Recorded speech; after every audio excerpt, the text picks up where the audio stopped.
1947 August 14 అర్ధరాత్రి భారతమాత ఊపిరి పీల్చుకున్న రోజు.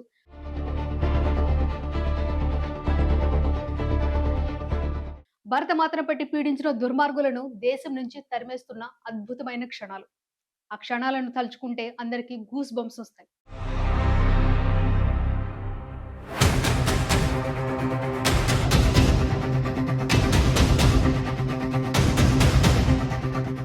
ఆజాదు హిందూ ఫౌజు దళపతి నేతాజీ, అఖండ భరత మాత కన్న మరో శివాజీ.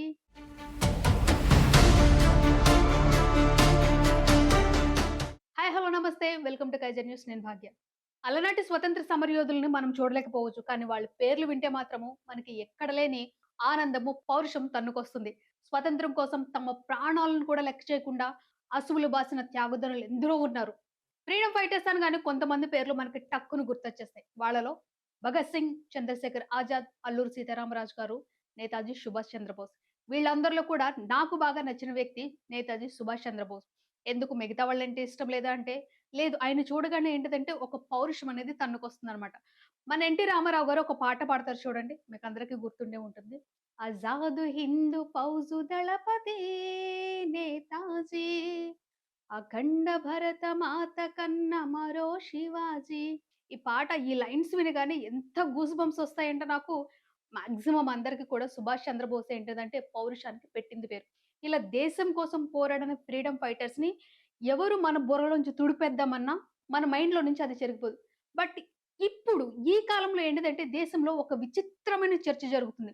విచిత్రం అని ఎందుకు అంటున్నానంటే, ఎప్పుడు మనము వినని కనని వాటిని తీసుకొచ్చి ఇదే చరిత్రలో జరిగిందని చెప్తే దానిని విచిత్రం అనాలో లేకపోతే వాళ్ళు పిచ్చి అనాలో అర్థం కావట్లేదు అనమాట. ఏంటిదంటే స్పెషల్ దేశం కోసము ఏదైతే దేశ స్వతంత్రం కోసం జరిగిన పోరాటాలు ఉన్నాయో, అసలైన పోరాటాలు ఉన్నాయో, ఆ పోరాటంలోనూ ఒక్కడు కూడా డైరెక్ట్ గా పాల్గొనని వాడిని అందరినీ కూడా దేశభక్తులుగా ప్రచారం చేస్తున్నారు. అందులో ముఖ్యంగా ఎవరంటే, ఏదైతే ఈ మతం ముసుగులో బతుకుతున్న ఆర్ఎస్ఎస్ వ్యవస్థాపకులు ఉన్నారో వాళ్ళని తీసుకొచ్చి స్వాతంత్ర సమరయోధులు అంటున్నారు. నిన్న సావర్కర్ గురించి మాట్లాడాను.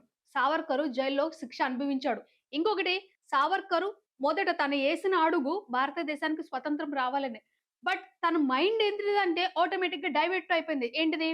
సెపరేట్‌గా భారతదేశానికి కూడా ఒక మతం వైపుగా తీసుకురావాలని చెప్పేసి చేసాడు. అతని ప్రతిపాదనల నుండే ఈ ఆర్ఎస్ఎస్ పుట్టిందని కూడా చెప్పాను. నేను ఆల్రెడీ చరిత్రను చూసే మాట్లాడుతున్నాను. ఎవరైతే ఈ ఆర్ఎస్ఎస్ వ్యవస్థాపకుడు డాక్టర్ కేశవ్ బలిరామ్ హెడ్గేవార్ ఉన్నారో, ఇతన్ని కూడా ఫ్రీడమ్ ఫైటర్ అంటున్నారండి.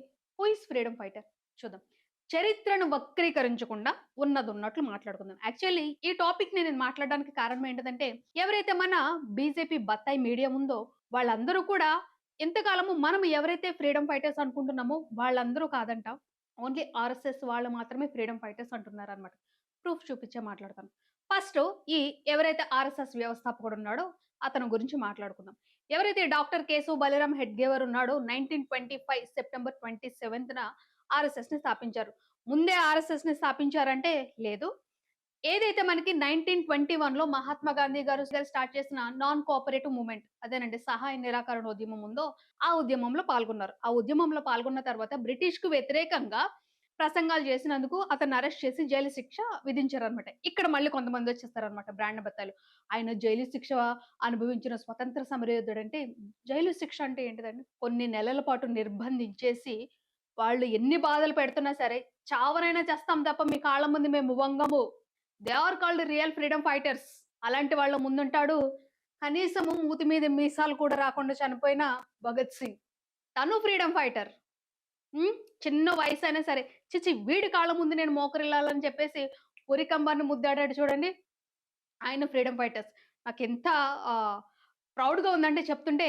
ఇప్పుడు ఈయన జైలు శిక్ష అనుభవించాడు కాబట్టి స్వతంత్ర సమరయోధుడు అంటున్నాడు. అసలు జైలు శిక్ష ఎంతకాలం అనుభవించాడో చెప్తామన్నమాట. ఏదైతే మనకి నాన్ కోఆపరేటివ్ మూవ్‌మెంట్ ఉందో ఆ మూవ్‌మెంట్‌లో బ్రిటిష్ ప్రభుత్వానికి వ్యతిరేకంగా ప్రసంగాలు చేసినందుకు ఒక్క సంవత్సరము, ఒక్క సంవత్సరము జైలు శిక్ష విధించిందన్నమాట. అది కూడా ఎక్కడ? అకోలా అండ్ ఇగ్నాపూర్ జైల్లోన ఆ శిక్ష అనుభవించేవాడన్నమాట. సో, తర్వాత జైలుకెళ్ళాడు కదా! జైలుకి వెళ్ళక ముందంత వరకు కూడా వీళ్ళందరిది బానే ఉందన్నమాట. బుర్ర ఏది? ఈ సావర్కర్ బుర్ర, ఈ హెడ్గేవార్ బుర్ర, వీళ్ళున్నారు కదా కొంతమంది. జైలుకి వెళ్ళిపోయిన తర్వాత ఏంటిదంటే, ఇప్పుడు నాకొక అనుమానం వస్తుందన్నమాట. అరే! మనము ఇంత పోరాడుతున్నాము. బట్ స్వతంత్రం వచ్చిన తర్వాత ఇన్ కేస్ స్వతంత్రం వచ్చిన తర్వాత, స్వతంత్రం వీళ్ళ వల్లనే వచ్చిందని చెప్పేసి కొంతమందికి మాత్రమే పేరుంటుంది. మనకు కూడా సెపరేట్‌గా పేరుండాలని చెప్పేసి ఇదే భారతదేశంలో ఓకే. దుర్మార్గులను తరిమి కొట్టేయాలని అసలైన స్వతంత్ర సమరయోధులు అనుకుంటే, ఇక్కడే మనం గ్రూపిజం ఫార్మ్ చేస్తామని చెప్పేసి ఇక్కడ హిందువులంతా ఒకవైపు, మిగతా మొత్తం ఒకవైపు అని చెప్పేసి. అప్పుడే స్టార్ట్ చేశారు ఈ పెంట. ఇప్పుడు గాదు. అప్పటినుంచి వేళ్ళూనుకొని పోయిందనమాట. దానిని ఈ పిల్ల బత్తాయిలందరూ లాగుతా ఉన్నారనమాట. తర్వాత 1921లో జైలు నుంచి బయటకొచ్చిన తర్వాత మనోడు బ్రెయిన్ అంతా మారిపోయిందనమాట. ఏంటిది? ఈ స్వతంత్ర పోరాటాలు మన వల్ల గాదు. కాబట్టి హిందూ సమాజాన్ని మతపరంగా సంఘటితం చెయ్యాలి. నేనేమనలేదండి. స్టార్ట్ చేసిందే వాళ్ళు. హిందూ పరంగా అంటే హిందువులందరిని కూడా మతం ఆధారంగా తీసుకురావాలనమాట బయటికి. సో, అప్పుడేం జేశాడు? ఎవరైతే యువకులున్నారో వాళ్ళందరిని గూడా రండి, రండి, రండి, రండి, రండి. మనందరం ఇది. సో, మనందరం కలిసి పోరాడదాం. నేను ఆల్రెడీ సావర్కర్ గురించి చెప్పాను. 'హూ ఈజ్ ఎ హిందూ' అని బుక్ రాసే బదులు 'హూ ఈజ్ ఇండియన్' అని రాయొచ్చు కదా! పోనీ ఇతను కూడా జైలు నుంచి బయటకొచ్చిన తర్వాత, హెడ్ గవర్నర్ బయటకొచ్చిన తర్వాత తను డైరెక్ట్‌గా ఈ ఉద్యమాల్లో పాల్గొనడానికి గనక భయమేస్తే, అతన్ని రహస్యంగా యువకులందరిని not only Hindu, not only Christian, not only Muslim అందరిని కలిపి ఈ బ్రిటిష్ వారికి వ్యతిరేకంగా తయారు చేయొచ్చు కదా! ఏమేం తయారు చేయం. మేము ఆర్ఎస్ఎస్ అని జెప్పేసి అప్పుడు స్టార్ట్ చేసాడన్నమాట మనోడు. ఆ తర్వాత ఏదైతే ఈ భారత స్వతంత్రంలో అస్సలైన ఉద్యమాలున్నాయి 1930లో ఉప్పు సత్యాగ్రహం కావచ్చండి, 1942లో క్విట్ ఇండియా ఉద్యమం కావచ్చు. దీనిలో ఈ ఆర్ఎస్ఎస్ వాళ్ళు ఒక్కడైనా పాల్గొన్నట్టు చూపించండి నాకు. ఓ చంకలు గుద్దేసుకుంటున్నారు కదా! మా ఆర్ఎస్ఎస్ వాళ్ళు ఒక్కడిని చూపించండి. జైలు నుంచి రిలీజ్ అయిన తర్వాత మరీ నేను ఇలా ఉండిపోతే బయట ప్రపంచాన్ని నన్ను మర్చిపోతది. సో, మనం ఒక బయట లుక్ ఇద్దామని చెప్పేసి 1930 జూలైలో కొన్ని రోజులు లిటిల్ బిట్ కొన్ని రోజులు అటవీ సత్యాగ్రహంలో పాల్గొన్నాడు. ఈ అటవీ సత్యాగ్రహం ఏంటిదంటే, అప్పుడున్న గిరిజన ప్రజలు ఎవరున్నారో వాళ్ళని అడవుల్లోకి రానివ్వకుండా ఈ బ్రిటిష్ ప్రభుత్వం అనేది చాలా నిబంధనలు చేసింది. అంటే ఇప్పుడు గిరిజనులంటే వాళ్ళ బతుకంతా ఆధారపడేది అడవుల మీదే. కట్టెలు కొట్టుకోవడం గాని, అక్కడి నుంచి ఫుడ్ అదే దుంపలు, కాయలు తెచ్చుకోవడం. దాని మీద బేస్ అయ్యేవాళ్ళు కదండీ! అసలు అడవుల్లోకి రాకుండా ఆ గిరిజనులను ఆపేస్తే అప్పుడు స్టార్ట్ అయింది ఈ అటవీ సత్యాగ్రహం. అసలు ఒక రేంజ్‌లో స్టార్ట్ అయిందన్నమాట. అక్కడ కూడా మనోడెళ్లి జస్ట్ కొన్ని రోజులే చేశారన్నమాట. ఆ తర్వాత ఏంటిదంటే ఒక 6 మంత్స్ మళ్ళీ జైల్లోకెళ్ళిన తర్వాత అది సొద్దా మళ్ళీ మనోడసలు స్వతంత్ర ఉద్యమం వైపు చూస్తే ఒట్టు. అప్పుడు ఆర్ఎస్ఎస్ స్థాపించుకుని అక్కడే కాలం గడుపుతా ఉన్నాడన్నమాట. ఓకే. ఇక ఈ ఆర్ఎస్ఎస్ బుద్ధులు పుణికి తెచ్చుకున్నవాడు ఎవడంటే హెడ్ గేవర్ తర్వాత మాధవ్ సదాశివ్ గోల్వార్కర్. అంటే ఫస్ట్ హెడ్ ఆయన ఎవరు? Head gave our. ఆ తర్వాత ఏంటిదంటే ఈ గోవాల్కర్ అన్నమాట. ఈ గోవాల్కర్ భావజాలం ఇంకా దారుణం అన్నమాట. స్వతంత్రం వచ్చిన కొత్తలో ఓకే. ఏంటిదంటే అప్పటికి వీళ్ళకొక పత్రిక కూడా ఏడ్చేసి సచ్చిందనమాట. దాన్నేంటిదంటే ఆర్గనైజర్. ఆర్ఎస్ఎస్ అధికారిక పత్రిక ఆర్గనైజర్ అనమాట. ఈ పత్రిక ఏంటిదంటే మరీ దారుణంగా ఏదైతే మన త్రివర్ణ పతాకం ఉందో దాన్ని కూడా విమర్శించేసింది. ఇది ఉండకూడదు. 3 రంగులు ఉండకూడదు. దానికి బదులు మన కాషాయ జెండా ఎగరేద్దాం. కావాలంటే చెక్ చేసుకోండి. ఇంకొకటేంటిది 3 అనే సంఖ్య అసలు చాలా చండాలమది. దేశానికి, దేశానికి ప్రజలకు కూడా చాలా నాశనం 3 రంగుల జెండా ఉంటే అని చెప్పేసి స్టార్ట్ చేశారనమాట. అరే! ఇప్పుడు నాకు త్రివర్ణ పతాకంలో కాషాయ రంగు కనిపిస్తది. వైట్ కలర్ ఉంటుంది. గ్రీన్ కలర్ ఉంటుంది. ఆ మధ్యలో బ్లూ కలర్‌ది అశోక చక్ర ఏమైపోతది? అంటే మామూలుగా మన కంటికి కనిపించే 3 రంగులైనా మీరన్నట్టు సంఖ్యా శాస్త్రం ప్రకారం లెక్క పెట్టుకుంటే దాంట్లో 4 రంగులున్నాయి కదా! మనం అటు పోమమ్మా. ఏందో చెప్తావు నువ్వు? మాకు నచ్చిందే మేము జెప్తాం. అది 3 అనేది కరెక్ట్ కాదని జెప్పేసి మనోడు ఆ త్రివర్ణ జెండాకు వద్దు మనకి. కాషాయ జెండా ఎసేద్దాం అని జెప్పేసి స్టార్ట్ చేసాడన్నమాట. ఇంకొకటేంటిది, ఏదైతే మనకి స్వతంత్రం వచ్చిన తర్వాత అందరూ కలిసుండాలి అని చెప్పేసి ల్ లౌకిక దేశంగా చూడాలనంటే, లేదు. ఛీ! లౌకిక దేశంగా ఎందుకు చూస్తారు? ఓన్లీ హిందూ రాష్ట్రంగా చూడాలే అని చెప్పేసి ప్రధాన సిద్ధాంతం. ఇప్పుడు చెప్పండ్రా. మీ బుర్రలో ఈ పెంటను స్టార్ట్ చేసిందెవడు? అంటే దేశమంతా కలిసుండాలి అని అనుకున్నది తప్పా? దేశమంతా కలిసుండాలని జెప్పేసి కుల, మత భేదాలు లేకుండా చచ్చిపోయినోళ్ళున్నారు కదా! వీళ్ళందరూ వేస్టా? ఆ! లేదు మేము ఈ మతం పిల్లలనే తీసుకుంటాం. ఈ మతం పిల్లలకే ఈ భావజాలం నూరి పోస్తాము. అండ్ త్రివర్ణ పతాకం ఒద్దు, కాషాయ జెండా కావాలి, భారతదేశం లౌకిక దేశంగా వద్దు, హిందూ రాష్ట్రంగా చూడాలనే వాళ్ళు ఫ్రీడమ్ ఫైటర్సా? చెప్పు తీసుకొని ఆదవడ, ఈదవడ వాయించాలన్నమాట. అలా చెప్పినోళ్ళు. చూపిస్తాను కొన్ని ఫోటోస్. ఇంకొకటేంటిది మనకి రాజ్యాంగం కూడా వచ్చింది కదండీ! భారత రాజ్యాంగం వచ్చింది కదా! భారత రాజ్యాంగంలో ఏంటి ప్రతి కుల, మత భేదాలు లేకుండా ప్రతి ఒక్కరికి కూడా అనువుగా రాశారు. ప్రతి ఒక్కరు కూడా. ప్రతి ఒక్కరికి కూడా అనువుగా రాశారు కదండీ! అది కూడా తప్పన్నారనమాట. ఎప్పుడు 1949 నవంబర్ 30 కావాలంటే డేట్ చెక్ చేసుకోండి. మళ్ళీ అదే ఆర్గనైజర్ పత్రిక. ఆర్ఎస్ఎస్ వాళ్ళ ఆర్గనైజర్ పత్రిక. ఆర్ఎస్ఎస్ ఆర్గనైజర్ భలే ఉందిరా పేరు. 2 ఈక్వల్ అన్నట్టు. సో, అప్పుడు కూడా ఏంటిదంటే ఈ భారత రాజ్యాంగం వేస్ట్. నేననట్లేదండి బాబు. ఈ భారత రాజ్యాంగం వేస్ట్ అని జెప్పేసి పత్రిక ఏదైతే ఉందో పెద్ద వ్యాసం రాసేసాడన్నమాట వాడు. దానికి బదులుగా ఒక గొప్ప పుస్తకం ఉండాలని చెప్పాడు తెలుసా? ఈ రెండో గురూజీ. ఏ పుస్తకం అక్క? ఇంకే పుస్తకం? మనుధర్మ శాస్త్రం. హ్మ్. రాజ్యాంగం బదులు రాజ్యాంగంలో సూచించిన సూత్రాలన్నీ తీసేసి యాజ్ ఇట్ ఈజ్ మనుధర్మ శాస్త్రాన్ని తీసుకొచ్చి పెట్టాలి. మనుధర్మ శాస్త్రం పెడితేనే దేశం అనేది అభివృద్ధి చెందుతుంది. మరి ఇదేం మాయరోగమో నాకర్థం కాలేదండి. అంటే నాకు తెలిసి ఎవడైతే ఈ రెండో గురువు ఉన్నాడో, వీడు నాకు తెలిసి అప్పర్ కాస్ట్ అయ్యుంటాడు. అప్పర్ కాస్ట్ అయ్యుంటాడు కాబట్టి బుర్ర అంత పెండ తినేలాగా ఆలోచించిందనమాట. అప్పటి మనుధర్మ శాస్త్రం ఎంత చండాలంగా ఉండేదో తెలీదా? అసలు ఈ వర్ణ వ్యవస్థను ప్రవేశపెట్టింది అది కదరా! కులాల వారీగా విభజించింది అది కదా! ఆ! అసలు ఆడవాళ్ళు గుమ్మం దాటి బయటకి రాకూడదు అని జెప్పేసి అప్పట్లోనే చాలా పెంటంతా తీసుకొచ్చింది అదే మనుధర్మ శాస్త్రం కదా! సో, ఆ మనుధర్మ శాస్త్రాన్ని రాజ్యాంగంగా పెట్టాలని జెప్పేసి అన్నారనమాట. మరి అక్కడ ఉన్నవాళ్ళందరూ పిచ్చోళ్ళు మరి. దేశ ప్రజలంతా పిచ్చోళ్ళు. కాబట్టి అవతలకి పోరా అని జెప్పేసి గెంటనంత పని జేశారు. గెంటలేదు.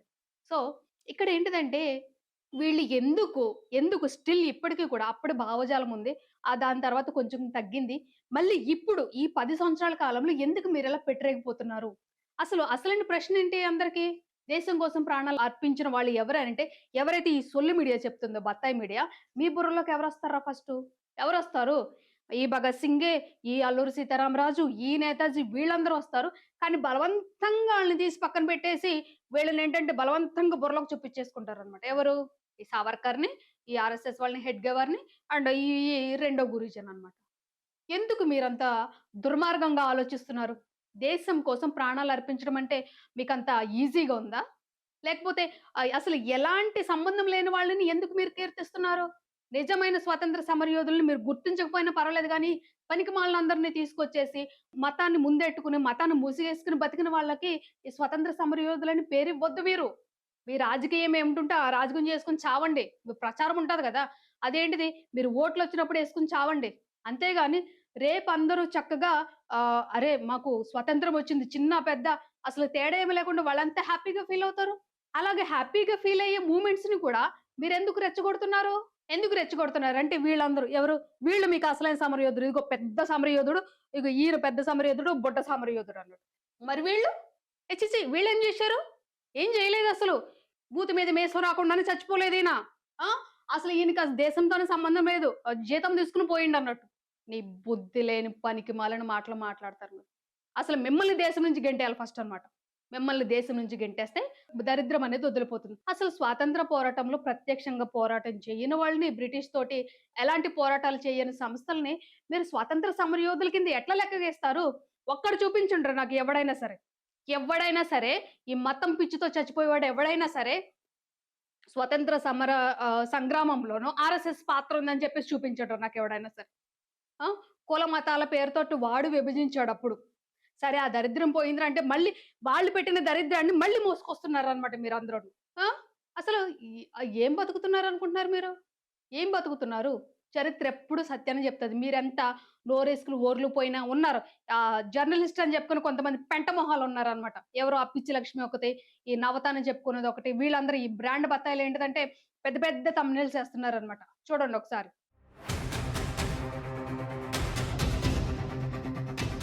మీరెన్ని ప్రయత్నాలు చేసినా, ఎంత గొంతు చించుకున్నా నిజమైన ఫ్రీడమ్ ఫైటర్స్‌ని చరిత్ర చెరిపేయదు. దేశ ప్రజలు ఎప్పటికీ మర్చిపోలేరు.